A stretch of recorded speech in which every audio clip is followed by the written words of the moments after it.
Okay, so what has happened in Bangladesh? Yes, it is a tragedy.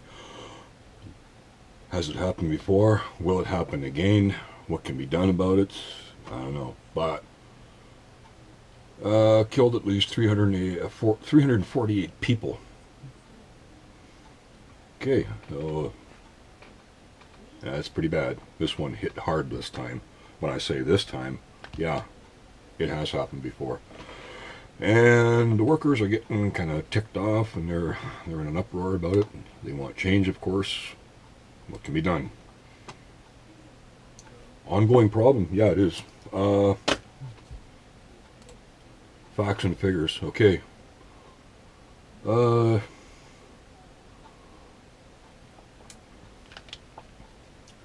let's see. Since 2005, what is it? There has been 900 people been killed since 2005. Most of them were fires.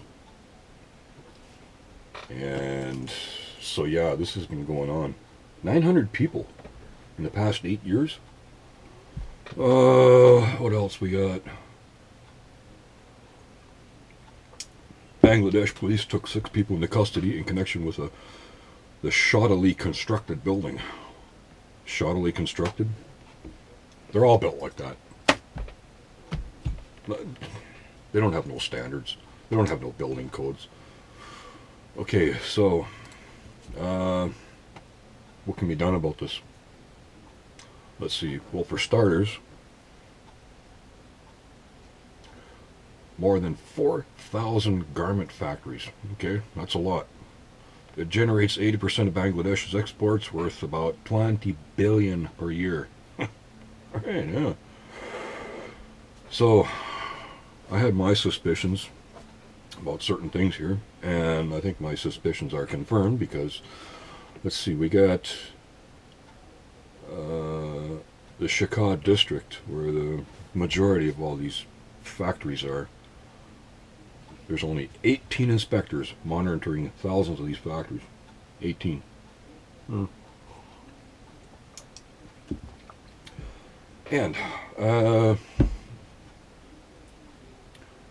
factory owners are a powerful force in Bangladesh with ties to the government officials. And they're usually given advance notice before an inspection. Okay. So yeah, also, when don't you see a politician involved in a corporation, whether financially or say board of advisors or shareholder? When don't you see that? So this confirms my suspicion about, very little enforcement on safety, big corruption going on here. Now, the consumer knows there is a problem. Things need to be done about it. And government officials have pledged to improve worker safety. Yeah, sure. But they don't like to take the steps because, it's, it would cost money.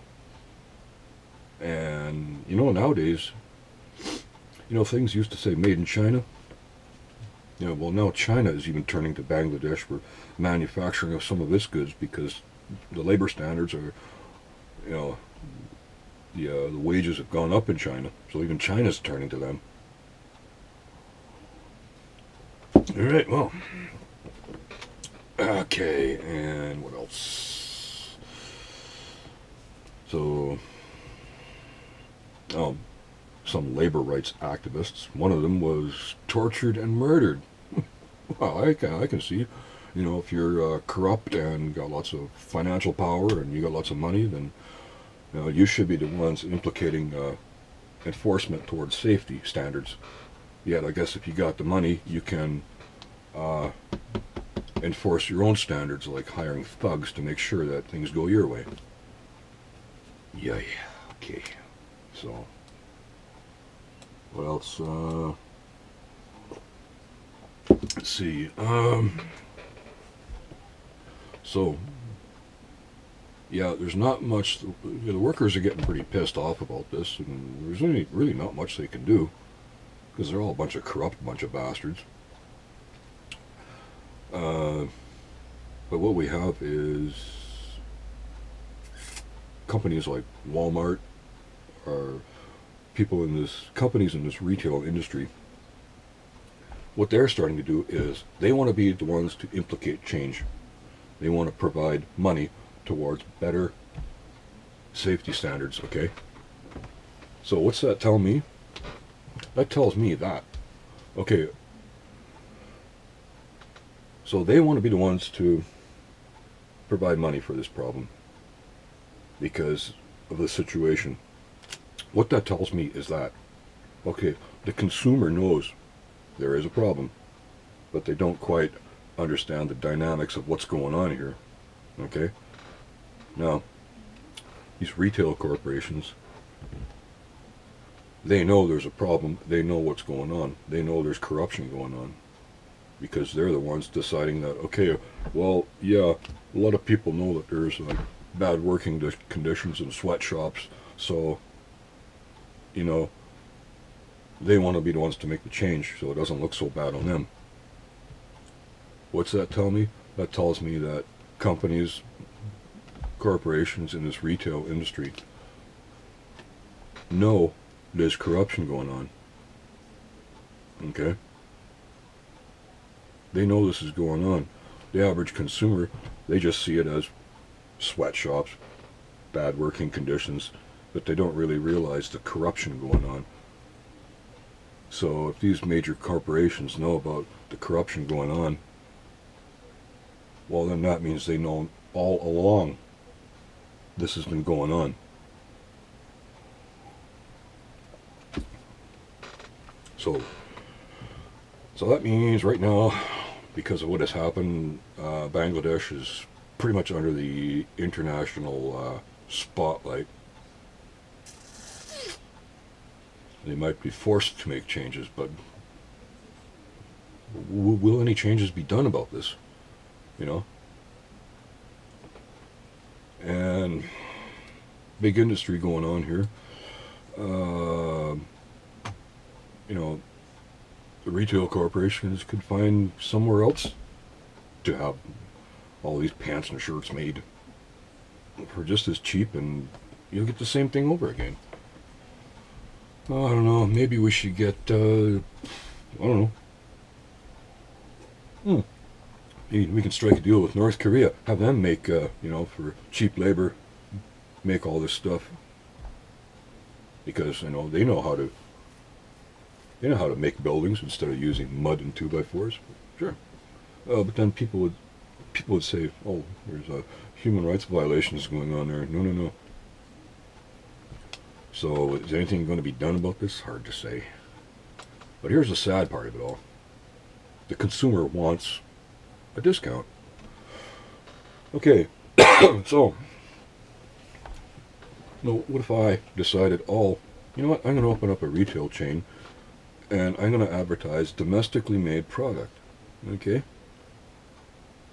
And people think, oh yeah, that sounds like the moral thing to do. People aren't being killed to have these, you know, to have these garments made. The minute you walk into that store, you're going to pick up that shirt and say, what, $60? $60 for this? No, I can't afford that. And you're going to go where it's cheaper, like for $20, like to Walmart. Okay? So, this is the problem. People want things for cheap. So this contributes to the problem. The retail corporations know what the problem is. So will this, anything be done about it? It's hard to say. So, I don't know. So yeah, people want things for cheap. So they'll save $40. Yeah. And what are they going to do with that $40 they save? Spend it on, I don't know, beer, alcohol, tobacco, Xbox, junk food. so they can sit on their fat asses and watch more of this unfold. Where do I shop for clothes? Value Village.